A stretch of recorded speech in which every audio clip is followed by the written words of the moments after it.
কেমন আছেন বন্ধুরা? আশা করি ভালো আছেন। আলহামদুলিল্লাহ আমিও ভালো আছি। আজ আবারও চলে এলাম সামা কিচেন থেকে নতুন একটা রেসিপি নিয়ে, সজনে ডাঁটা রুই মাছের ঝোল। তো চলুন তাহলে সজনে ডাঁটা দিয়ে রুই মাছের ঝোল কীভাবে আমি বানাচ্ছি, বা এই সময় সজনে ডাঁটার ঝোল খুবই শরীরের পক্ষে উপকার, কীভাবে বানাচ্ছি দেখতে থাকুন। চলুন, এদিকে আমি কড়াই তেল বসিয়ে দিয়েছি, আর মশলাটা মাখিয়ে নিই। মাছে হলুদ দিয়ে দেবো,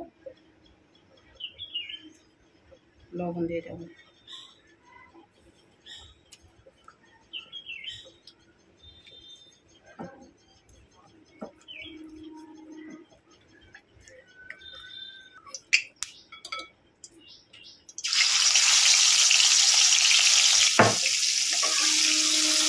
মাছগুলো আমি ভেজে নেবো এবার একটু।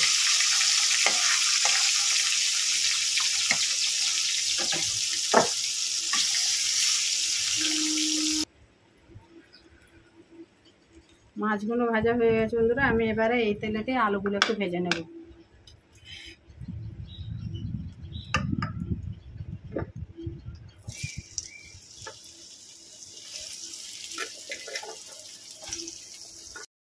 আলুগুলো ভাজা হয়ে গেছে, এবার এক এক করে তুলে নেব। এই তেলেতে এবারে পেঁয়াজ দিয়ে দেবো।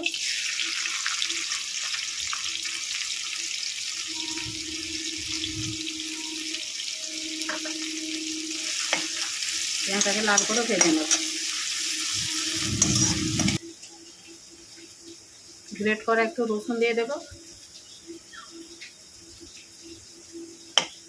রসুনটাকে ভেজে নেব।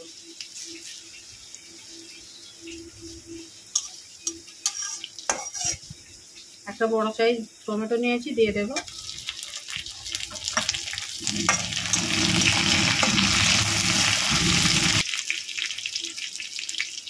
উপর থেকে একটু লবণ দিয়ে দেবো, টমেটোটা তাড়াতাড়ি সেদ্ধ হয়ে যাওয়ার জন্য।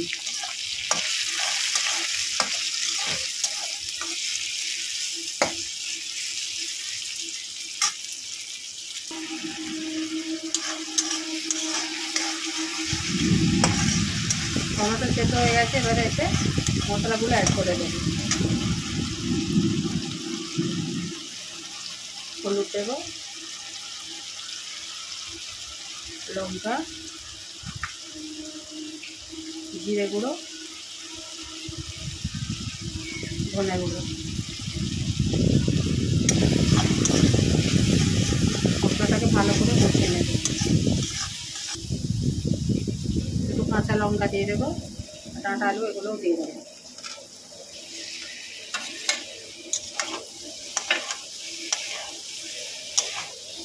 দিয়ে এটাকে ভালো করে আমি এবারে একটু 5 মিনিট কষাবো মশলাটা। ঠিক আছে, আমি এবার জল দিয়ে দেবো।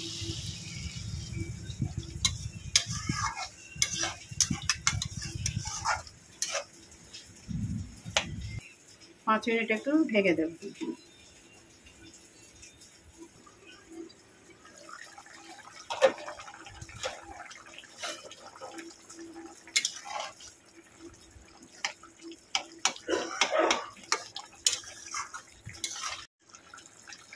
আলু সেদ্ধ হয়ে গেছে, এবারে আমি মাছগুলো দিয়ে দেবো।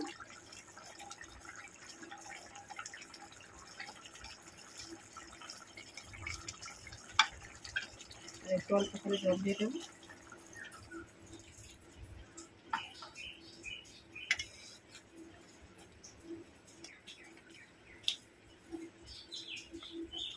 বন্ধুরা, আমার এই সজনে ডাঁটা মাছের রুই মাছের ঝোলের রেসিপিটা কেমন হয়েছে কমেন্ট করে জানাবেন, লাইক শেয়ার করবেন। নতুন বন্ধু হলে চ্যানেলটাকে সাবস্ক্রাইব করে পাশে থাকবেন, যাতে আমার নতুন নতুন ভিডিও আপলোড করলে আপনার কাছে আগেই নোটিফিকেশান পৌঁছে যায়। রেসিপিটা আজ আমি এখানে শেষ করবো। আবার আসবো সামা কিচেন থেকে নতুন একটা রেসিপি নিয়ে। আপনারা ভালো থাকবেন, সুস্থ থাকবেন, পাশে থাকবেন, সাপোর্ট করে যাবেন। আল্লাহ হাফেজ।